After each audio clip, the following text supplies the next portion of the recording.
부득이하게 조용한 성탄절을 보낼 수밖에 없게 된 지도 벌써 두 번째입니다. 그렇지 않아도 요즘 대부분의 교회들이 성탄 추리도 잘 하지 않고 성탄절 행사도 생략하고 조용한 성탄절을 보내는 쪽으로 나아가고 있었는데 이 코로나 감염병으로 훨씬 더 그런 일들이 심화된 듯합니다. 어찌 보면 화려하고 요란한 성탄절 행사도 진리에 부합한다고 말하기 어렵지만 그렇다고 또 기쁨도 사라지고 쓸쓸하고 무의미하게 보내는 성탄절도 그닥 마땅치 않은 것 같습니다. 어원을 찾아보면 우리가 성탄절이라고 부르는 크리스마스는 그리스도라고 하는 말과 마스, 예배라고 하는 말이 합쳐진 말입니다. 그러니까 이 말을 우리가 어원대로 설명해 보면 우리의 구원자 되신 예수 그리스도께서 이 땅에 태어나심을 감사하고 예배한다라고 하는 뜻이 되겠지요. 그러므로 성탄절은 구원을 받은 하나님의 자녀들이 예수님을 통해서 우리에게 주신 생명을 주신 하나님께 감사하고 이 기쁜 소식을 함께 나누는 날이어야 합니다. 행사를 벌여놓고 율동이나 하고 성탄 캐롤을 부르며 즐기는 것보다는 구원의 감격과 기쁨을 주신 하나님께 머리 숙여 감사하고 예배하며 영광을 돌려드리는 경건한 감사가 있는 날이어야 한다는 것입니다. 성탄절은 도대체 언제부터 지켜왔던 것일까요?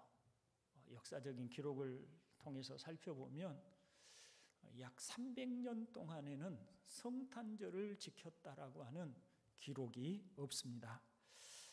왜냐하면 초기 교회들은 예수 그리스도께서 어떻게 우리의 죄를 담당하셔서 십자가에 죽으셨는지와 또 부활하셔서 우리의 생명을 대속해 주신 바로 그 복음 자체에 집중했고 또 그것이 교회의 핵심 메시지가 되었기 때문에 성탄절을 이렇게 교회의 어떤 절기 행사로서 지키지는 아니했던 것 같습니다.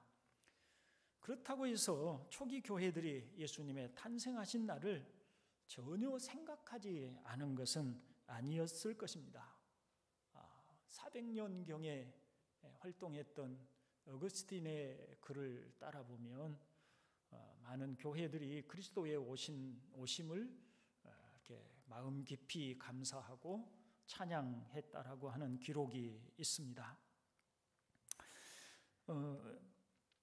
예수님께서 우리를 구원하시기 위해서 이 땅에 오심이 그분이 원래 어떤 분이셨는지 그리고 왜 이 땅에 오셨는지와 같은 것들을 진리를 듣고 배우다 보면 우리가 주님이 이 땅에 오심이 얼마나 큰 은혜이고 놀라운 일인가 하는 것을 생각하지 않을 수가 없고 그러므로 예수님의 오심에 대한 정확한 날짜나 또는 그 날짜에 따른 어떤 절기로 지켜지지는 않았을지라도 주님의 오심에 대한 깊은 감사와 경외심을 가지고 있었다는 것입니다.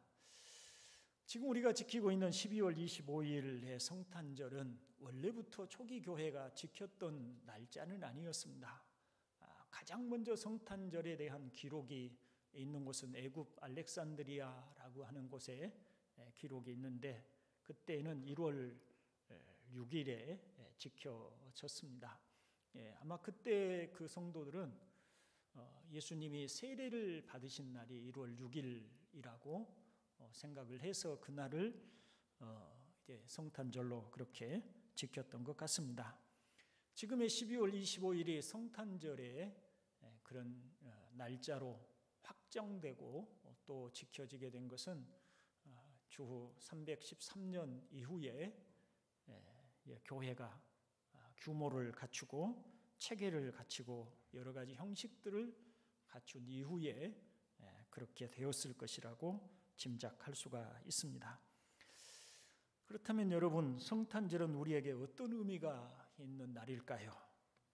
오늘 히브리서가 우리에게 들려주는 예수님의 오심을 통해서 우리 주님이 오심의 의미가 무엇인지를 살펴보고자 합니다. 먼저 오늘 본문 1절을 보시면 옛적의 선지자들을 통하여 여러 부분과 여러 모양으로 우리 조상들에게 말씀하신 하나님이라고 말씀을 하고 있습니다. 옛적에 하나님이 말씀하셨다. 무엇에 관한 말씀을 하셨을까요? 죄인들을 어떻게 사랑하시고 또 죄인들을 어떻게 구원하실 것인가에 관한 그런 말씀을 하셨다고 볼 수가 있습니다. 실제로 구약에 보면 하나님께서 여러 모양과 여러 방법을 통해서 하나님이 어떤 분이신가, 또 하나님이 하나님의 백성들을 어떻게 사랑하시는가, 또 어떻게 구원의 방법을 주시는가에 대하여 말씀을 하십니다. 직접적으로 나타나셔서 음성으로 말씀을 하시기도 하셨고, 또 환상이나 꿈을 통해서 하나님의 뜻을 가르쳐 주시기도 하셨고, 모세를 통해서 모세 오경을 기록하게 하심으로 영감된 하나님의 말씀을 통해서 하나님의 뜻을 가르쳐 주시기도 하셨습니다. 뿐만 아니라 안식일의 계명이나 또 속죄 제사와 같은 제사 제도를 통해서 그 제도 안에 담긴 하나님의 뜻을 통해서 우리에게 하나님을 말씀해 주셨습니다. 자, 우리가 성경을 되짚어 생각해 보면 아브라함에게는 하나님이 직접 음성으로 그를 부르셨고 그에게 말씀을 하셨죠. 하나님께서 아브라함에게 나타나셔서 아브라함아, 내가 너에게 지시하는 땅으로 가라고 하셨습니다. 야곱은 베델이라고 하는 곳에서 환상 중에 하늘로 연결된 사닥다리가 있는 것을 보았고, 그리고 거기로부터 들려지는 하나님의 음성을 들었습니다. 그런가 하면 요셉은 꿈으로 하나님의 계시를 받았고요, 또 그의 삶을 섭리하시는 하나님의 손길을 통해서 하나님의 뜻을 깨달았습니다. 모세는 가시떨기 나무에 하나님의 임재하심을 보게 되었고, 그리고 거기에서 하나님의 음성을 듣게 됩니다. 나중에 모세는 시내산에서 하나님의 지극하신 영광이 나타나서 영광스러우신 하나님께서 친히 돌판을 만드시고 그 돌판에 십계명을 기록하시는 그 광경을 지켜보기도 하였습니다. 그리고 하나님의 영광의 뒷모습을 볼 수 있도록 해주기도 하셨지요. 하나님께서는 앞에서도 말씀드린 바와 같이 제사 제도를 통해서 하나님의 뜻을 가르쳐 주셨습니다. 구약에 주신 여러 가지 제사 제도는 죄인된 인간들이 어떻게 죄사함을 받고 구원을 받는지 그 길을 가르쳐 주신 것입니다. 대표적으로 어떻게 우리의 죄를 속죄받을 수 있는지를 속죄 제사와 속건 제사를 통해서 가르쳐 주셨고요, 또 하나님과 화목하게 되는 길을 바로 화목 제사라고 하는 제도를 통해서 가르쳐 주셨습니다. 하나님은 이렇게 죄사함을 받고 구원을 받는 길을 여러 모양으로 여러 부분으로 가르쳐 주셨지만, 그러나 한 가지의 모습만으로는 하나님의 모든 뜻을 다 전달할 수가 없었어요. 제사 제도도 마찬가지입니다. 단 한 가지의 제사만으로는 하나님이 우리의 죄를 속죄하시고 우리를 구원하시는 그 하나님의 그 놀라운 뜻을 다 담아낼 수가 없었다는 거예요. 그 한계가 있어서. 그래서 하나님께서는 우리가 소위 말하는 5대 제사, 속죄제, 속건제, 화목제, 그리고 번제와 소제 같은 여러 가지 종류의 제사들을 통하여서 하나님께서 우리를 어떻게 죄를 사해 주시고 구원해 주시는가를 그렇게 말씀해 주신 것입니다. 그뿐 아니죠. 인간 제사장을 통해서 불완전한 제사장들이지만은 인간 제사장을 통해서 나중에 완전하신 참 제사장으로 오실 예수 그리스도를 보여주셨고, 또 다윗 왕과 같은 사람을 통해서 우리의 만왕의 왕이신 예수 그리스도의 왕국을 가르쳐 주셨고요, 선지자들을 통하여서 하나님의 말씀이신 예수님을 보여주셨습니다. 그렇다면 구약시대에는 하나님께서 왜 여러 모양과 여러 부분으로 말씀하실 수밖에 없었을까요? 저는 두 가지로 말씀을 드릴 수가 있겠습니다. 먼저는 구약에도 하나님의 택한 백성들이 있었습니다. 그 택한 백성들을 구원하셔야 하는데, 진정한 구원자이신 예수 그리스도가 오시기 이전이라도 그 택한 하나님의 백성들을 구원하시려면 하나님이 구원하시는 방법이 있어야 합니다. 그래서 하나님께서는 불완전한 방법이지만은, 불완전하고 여러모로 결함이 많은 방법이지만은, 그러나 그 방법들을 통해서 하나님께서 구약의 택한 백성들을 구원을 하셨다라고 하는 것입니다. 또 하나는 진정한 구원자가 오실 때까지 하나님께서 보내실 구원자는 어떤 분이신지, 또 그 구원자는 오셔서 어떤 방법으로 우리를 구원하실지 등에 관한 이런 방법들을 통해서 가르쳐 주시려고 하셨던 것입니다. 제사 제도를 한번 생각해 보십시오. 사람이 지은 죄를 위해서 양이나 소가 참혹하게 죽음을 당하고, 여러분, 만일 우리가 구약의 제사 드리는 그 광경을 볼 수 있다면 어떠하겠어요? 양을 가지고 제사를 드린다고 하면 먼저 그 목을 잘라냅니다. 그리고 그 피를 다 양푼에 쏟아서 담지요.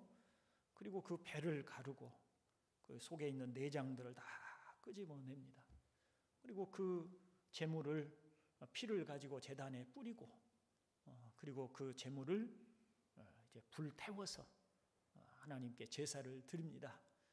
그 양의 입장에서는 얼마나 참혹한 죽음입니까? 목이 잘리고 배가 갈리고 내장과 모든 기름들을 다 불태우고 피를 제단에 뿌리고, 이런 참혹한 제사를 통해서 하나님께서는 우리 인간의 죄는 피 흘림이 없이는 사함이 없다. 오직 우리 인간의 죄는 이와 같은 우리의 구원자 되실 분의 흘리신 피로 말미암아서 우리를 구원하신다는 뜻을 그 제사 제도에 담아서 우리에게 구원의 길을 가르쳐 주시려고 하셨던 것입니다. 형제 여러분, 구약 시대의 여러 부분과 여러 모양으로 말씀하실 수밖에 없었던 이유를 요한복음이 우리에게 가르쳐 주고 있습니다. 요한복음 1장 8절에 보면 그는 이 빛이 아니요 이 빛에 대하여 증거하러 온 자라고 합니다. 이 말씀은 사도 세례 요한에 관한 말씀인데요, 세례 요한은 구약을 대표하는 인물입니다. 그러므로 구약을 대표하는 인물인 세례 요한을 통해서 구약 시대 전체를 두고 하신 말씀인 것입니다. 우리는 구약 시대 이스라엘 백성들을 보면서 때로는 비판하고 또 불편한 마음을 가질 때가 있습니다. 하나님께서 노예 생활을 하던 이스라엘 백성들을 어떻게 큰 은혜를 주셔서 큰 권능으로 10가지의 재앙을 애굽에 내리시고 그들을 구원하셨을 뿐만 아니라 그 바다를 가르시는 하나님의 큰 능력을 그들에게 보여주시고 그 바다를 육지처럼 건너서 이스라엘 백성을 구원하시는, 정말 하나님이 아니고서는 할 수 없는 기이하고 놀라운 일을 행하셨습니다. 그런데 보세요, 그로부터 불과 3일 길을 가지 못해서 물이 없다고 불평하고 원망하고 또 식량이 떨어졌다고 불안해하고 근심하고 염려하는 그런 이스라엘 백성들의 모습, 우리는 언짢고 불편한 마음이 있습니다. 우리는 이런 생각을 은연중에 할 수 있죠. 만일 내가 그것을 봤다면 나는 일생 동안 흔들리지 않는 믿음을 가졌을 것이다. 우리는 그렇게 생각할 수 있습니다. 하나님의 놀라운 기적과 이적을 그들은 목격했음에도 불구하고, 그럼에도 불구하고 그들은 늘 불순종했고 하나님을 떠났고 헛된 우상들을 섬겼습니다. 그런데 우리가 알아야 할 게 있습니다. 구약 시대는 그림자와 같은 시대입니다. 실체가 오지 않는 시대, 희미한 빛을 가지고 희미한 빛으로 살아야 했던 시대가 구약의 시대예요. 그게 지금 사도 요한이 그때는 참 빛이 온 시대가 아니고 단지 빛에 대해서 빛이 이러하다라고 하는 것을 보여주는 정도의 시대였다라고 그렇게 말씀을 하고 있는 것입니다. 마치 태양빛을 보지 못하고 단지 달빛만을 보면서 빛이란 저런 것이구나 라고 알 수밖에 없었던 그런 시대가 바로 구약의 시대입니다. 그런데 여러분, 그들에 비해서 오늘 우리는 얼마나 큰 은혜를 받고 있습니까? 우리는 근본 하나님이신 예수님이 직접 오셔서 우리 눈앞에 그분의 모습을 보여주셨고 그분의 입에서 나오는 말씀을 우리에게 전해주셨습니다. 우리는 하나님의 아들이신 분이 우리를 대신하여 십자가의 죽으심으로 우리 죄를 대속하셨다는 분명하고 선명한 사실을 복음을 통해서 듣고 가르침을 받은 사람들입니다. 오직 믿음으로 구원을 얻는다는 뚜렷한 가르침을 받고 믿은 사람들이 바로 오늘 우리들입니다. 예수님이 사람의 몸을 입고 오심은 바로 이와 같은 은혜를 주시기 위해서 오신 것입니다. 그러니 구약의 백성들에 비해서 오늘 우리는 얼마나 큰 은혜 아래에 있는가. 아까도 말씀드렸듯이 달빛만을 보고 태양을 보지 못하고 달빛만을 보고 저게 빛이구나 라고 생각했던 그 시대가 아닌 오늘 우리는 예수 그리스도께서 오심으로 태양빛 아래서 참된 빛, 정말 찬란한 빛이 무엇인가를 직접 눈으로 볼 수 있는 시대 속에 우리가 살고 있어요. 그게 우리 주님의 오심을 통해서 우리에게 이루어진 놀라운 은혜인 것입니다. 그와 같은 은혜를 누릴 수 있기를 주의 이름으로 축원을 드립니다. 다음으로 성경은 이렇게 말합니다. 이 모든 날 마지막에는 아들을 통하여 우리에게 말씀하셨으니라고 말씀을 합니다. 이 말씀, 이 모든 날 마지막은 도대체 무슨 말씀을 하고 계시는 것인가? 이 문맥을 따라서 이해를 해보면 하나님께서는 지금까지는 선지자들을 통해서 여러 모양과 여러 부분으로 설명하려 했어요. 우리의 참된 구원자 되신 예수 그리스도를 설명하기 위해서 제사 제도를 통해서 또 왕들을 통해서 또 대제사장과 같은 불완전한 사람들을 통해서 우리의 구원자가 어떤 분이신가를 보여주려고 여러모로 조명했습니다.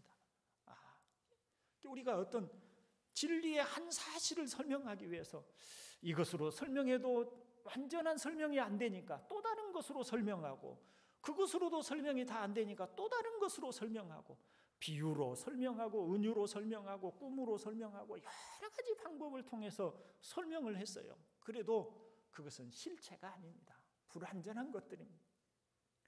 그런데 이제 마지막에 이 모든 설명을 다 해놓으시고 이제 마지막에 직접 그 아들이 오신 것입니다. 직접 그 구원자가 오신 것입니다. 그게 마지막 날에 이제 아들로서 우리에게 말씀을 하셨다라고 하는 그런 의미가 되겠습니다.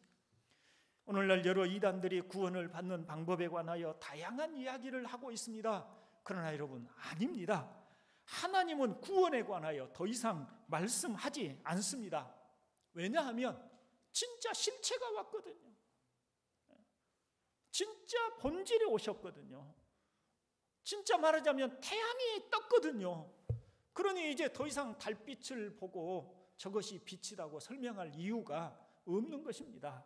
모든 것이 백일하에 찬란하게 선명하게 확실하게 분명하게 다 드러나고 다 설명이 되었는데 무슨 또 다른 방법으로 구약의 불완전하고 부족하던 시대처럼 또 다른 방법으로 무슨 몰몬경을 통해서 또 무슨 통일교의 어떤 교리 원리 강론을 통해서 또 다른 구원에 대하여 말을 하거나 보태거나 할 이유가 없다는 것입니다.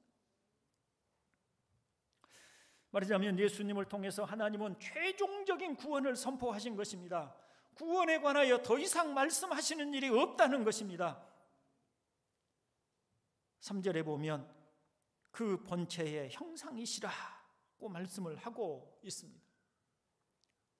우리의 구원자이신 예수님은 그 본체, 즉 하나님의 본체의 형상이시라는 겁니다. 쉽게 말하면 예수님은 눈으로 볼 수 있게 오신 하나님이라는 말입니다. 하나님이 직접 오셔서 말씀하시고, 하나님이 직접 오셔서 우리에게 말씀하시고, 하나님께서 직접 오셔서 우리의 죄를 담당해서 자신의 몸으로서 우리 죄값을 담당하시고 십자가에 죽으시고 그분의 입으로서 우리 죄를 속죄하시기 위해서 죽으신다는 것을 가르쳐 주셨다면 더 이상 우리에게 다른 구원의 방법도 또 구원에 관한 어떤 말씀도 필요가 없다는 의미 아니겠습니까? 예수님께서 마태복음 9장 37절로 38절에서 추수할 것은 많되 일꾼이 적으니 그러므로 추수하는 주인에게 청하여 추수할 일꾼들을 보내주소서 하라고 하신 그 말씀의 이유는 이제 예수님을 통해서 완전한 복음과 구원이 선포되고 다 이루어졌으니 더 이상 이제 복음에 대해서 설명할 일도, 복음을 이룰 어떤 방법도 필요가 없어요. 이제는 다 이루어진 거예요. 그러니 이제는 영혼을 추수하는 일만 남았다. 여러분, 농사를 짓지 않아도 다들 보시고 아시죠? 씨를 뿌리고 가꾸고 때로는 농약을 하고 거름을 주고 애를 쓰고 수고했습니다. 이제 곡식이 다 익고 추수할 일만 남았습니다. 이 추수할 일은 무엇입니까? 어느 시기에 하는 겁니까? 마지막 마무리 단계입니다. 마지막 마무리 단계에 추수를 하는 것입니다. 그러니까 지금을 가리켜서 우리가 종말의 시대라고 하는 것은 바로 이런 의미에서 이제 더 이상 구원에 대해서 가르쳐 줄 일도 없고 다른 구원의 길을 주실 일도 없고 모든 복음이 완성되고 모든 복음이 다 최종적으로 끝났으니 이제는 이 복음을 가지고 추수하는 일만 남은 시대, 바로 그런 시대라고 해서 지금을 종말의 시대라고 말씀을 하는 것입니다. 세례 요한이 감옥에서 제자들을 보내서 이런 질문을 합니다. 오실 그이가 당신이 오니까 우리가 다른 일을 기다려야 합니까? 라고 묻습니다. 그때 예수님께서 세례 요한의 제자들에게 이렇게 말씀을 합니다. 너희가 가서 듣고 보는 것을 요한에게 알리되 맹인이 보며 못 걷는 사람이 걸으며 나병 환자가 깨끗함을 받으며 못 듣는 자가 들으며 죽은 자가 살아나며 가난한 자에게 복음이 전파된다 하라 했습니다. 예수님의 대답은 무슨 뜻입니까? 태어날 때부터 앞을 볼 수 없는 소경이 눈을 뜬 것은 누가 할 수 있는 일입니까? 하나님만이 하실 수 있는 일입니다. 태어나서 한 번도 걸어보지 못한 사람, 우리가 요즘 과학적으로 물리적으로 설명을 해보면 근육도 형성이 안 돼 있고 걸을 수 있는 어떤 힘도 에너지도 없는, 아마도 태어나서 한 번도 걸어보지 못한 그 다리니까 얼마나 빼 마르고 근육도 없고 아무 힘도 없어서 펴지지도 않고 그런 상태 아니었겠어요? 그런데 그런 자가 갑자기 일어서서 뛰기도 하고 걷기도 하고 그렇게 하는 일은 누구만이 할 수 있는 일인가? 그건 하나님만이 하실 수 있는 일이다. 죽은 자가 살아나는 일도 마찬가지입니다. 그렇게 하나님만이 하실 수 있는 그 일을 와서 하시는 바로 그분이 있다면 그분이 누구시겠는가? 하나님 아니시겠는가? 그 하나님이 오셔서 복음을 선포하고 말씀하는데 다른 일을 기다릴 필요가 있다 없다? 없다는 것입니다. 세례 요한에게 가서 의심하지 마라, 걱정하지 마라.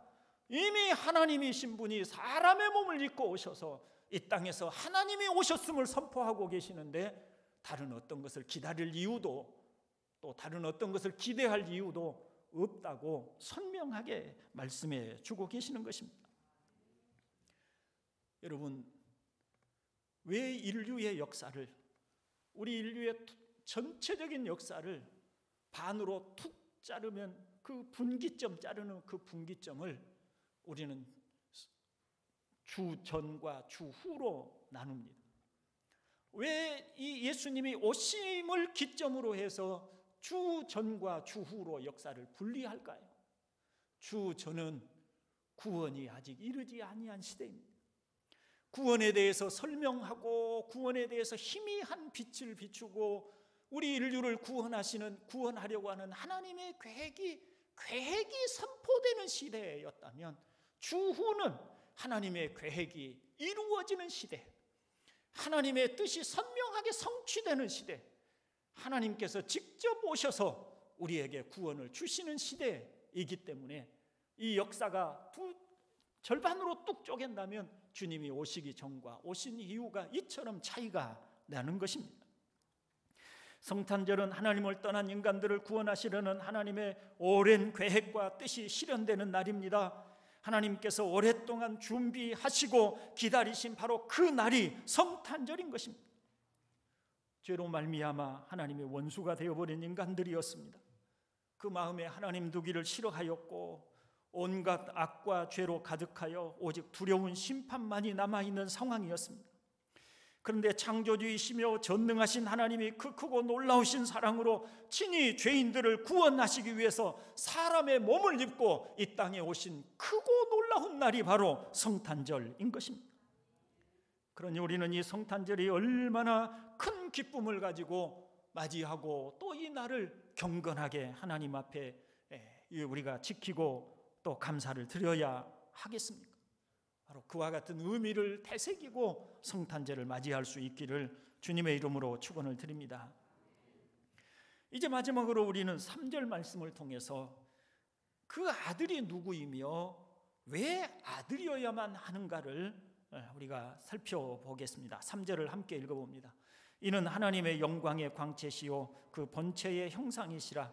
그의 능력의 말씀으로 만물을 붙드시며 죄를 정결하게 하는 일을 하시고 높은 곳에 계신 지극히 크신 이의 우편에 앉으셨느니라. 아멘. 이는 하나님의 영광의 광채시요라고 했습니다. 영광의 광채, 광채라고 하는 말은 비추어내다라고 하는 뜻을 가진 단어입니다. 그러니까 비추어내다, 하나님의 영광의 광채, 하나님의 영광을 비추어내는 분이 누구시라고요? 그 아들이시라고요. 그리고 그 본체라고 하는 말은 바탕, 본질이라고 하는 뜻을 가진 단어이고, 형상이라고 하는 말은 색이다, 도장을 찍다라고 하는 뜻을 가진 단어입니다. 그래서 이 말을 조합해 보면 예수님은 하나님의 영광을 비추어 주는 분이실 뿐만 아니라 하나님이 어떤 분이신가를 도장을 찍듯이 선명하게 딱 찍어서 우리 눈에 보이도록 보여주시는 분이 바로 예수님이시다라는 의미입니다. 영이신 하나님은 형체를 가지고 계시지 않습니다. 그래서 육체를 가진 우리는 하나님의 어떤 분이신지를 알 도리가 없습니다. 그분의 성품이 어떠하신지, 어떤 모습인지를 알 수가 없습니다. 그런데 예수님께서 하나님은 바로 이런 분이시다라고 하는 것을 우리 눈앞에 직접 볼 수 있도록 보여주신 것입니다.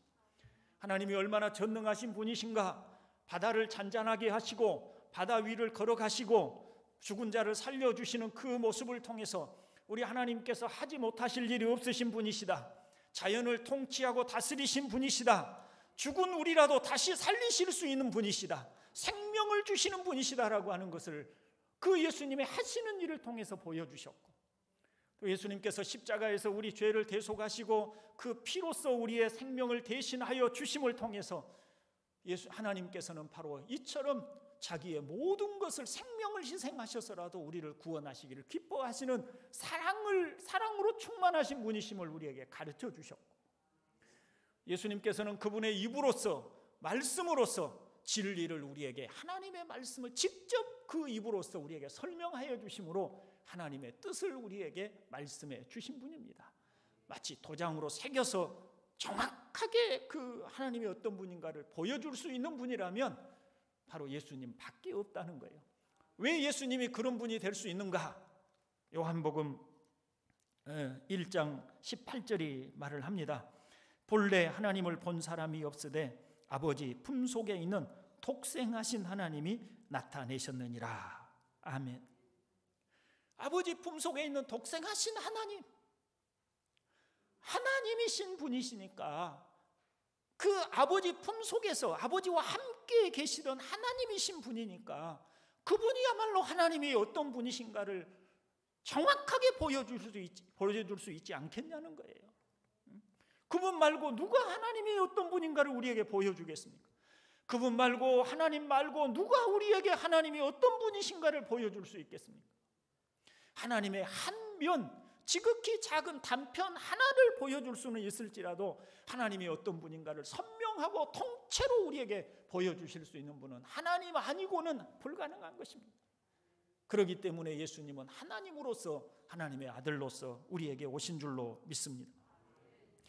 또한 그 아들에게 왜 그 아들이 아니면 안 되는가?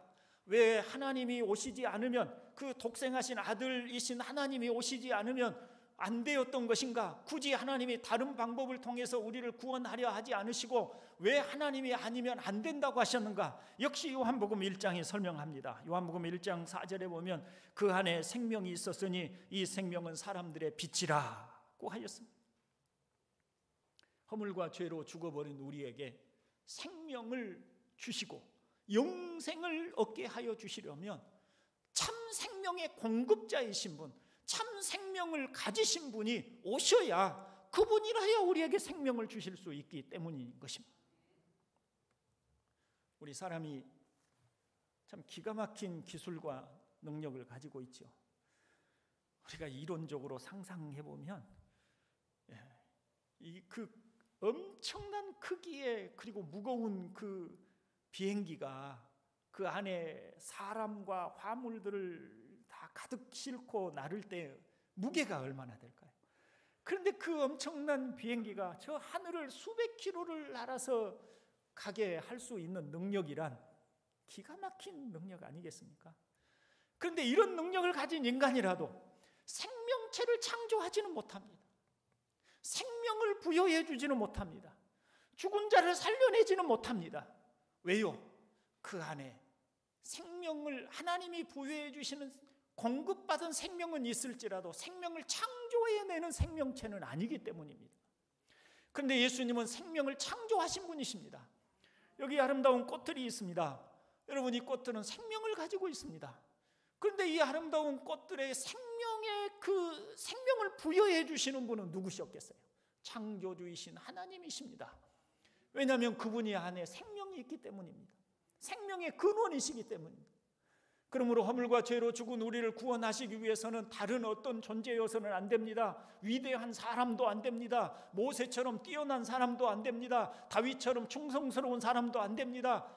어떤 사람도 될 수가 없는 것입니다. 다른 어떤 존재도 될 수가 없는 것입니다. 오직 참 생명의 근원을 가지신 하나님만이 오셔서 우리에게 허물과 죄로 죽은 우리를 살리시고 우리에게 영생을 주실 수 있으시기 때문에 예수님이 하나님의 아들로서 이 땅에 오셔야 했던 이유가 되는 줄로 믿습니다.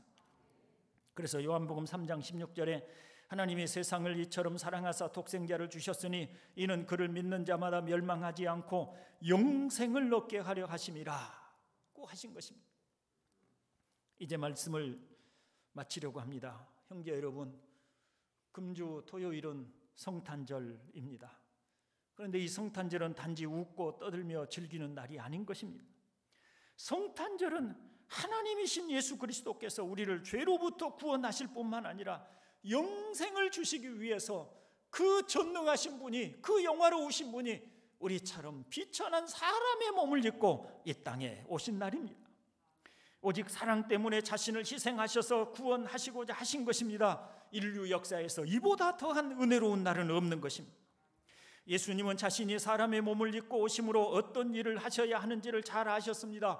고난을 당하시고 십자가에 죽으심으로 우리의 죄값을 속량하셔야 한다는 것을 아시고 오셨고, 아시고 사셨고, 아시고 죽으셨습니다. 그러니 그 사랑이 더욱 빛나고 큰 것입니다. 예수님께서 어린아이로 오심으로 사람이 성장하는 모든 과정을 겪으신 것은 우리 인간의 모든 고난과 고통들을 그 한 몸에 짊어지셔서 우리의 죄를 속죄하시기 위함입니다. 우리가 과거처럼 떠들고 요란스럽게 우리의 즐거움을 위해서 가진 성탄절이어서는 안 되는 것입니다.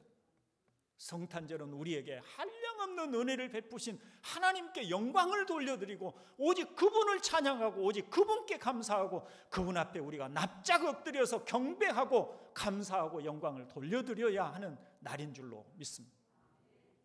이번 성탄절에 우리가 어떤 외적 형식은 갖추지 못할지라도 우리 마음으로라도 그렇게 우리에게 은혜를 베푸신 하나님께 감사하고 경배하는 그런 성탄절을 맞이할 수 있기를, 그런 마음의 준비를 할 수 있기를 주님의 이름으로 축원을 드립니다. 아버지 하나님,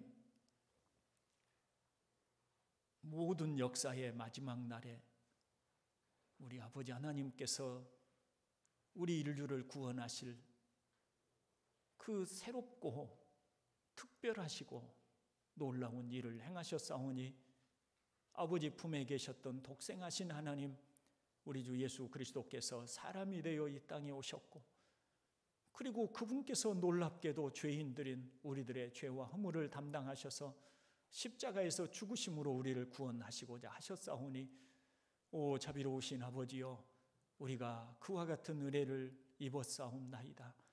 그러하옵기에 저희가 이렇게 우리 아버지 하나님을 예배할 수 있고 우리 하나님께 감사할 수 있는 줄로 믿사옵나이다. 그러나 아직도 우리가 지각이 둔하고 아직도 우리의 깨닫는 바가 적어서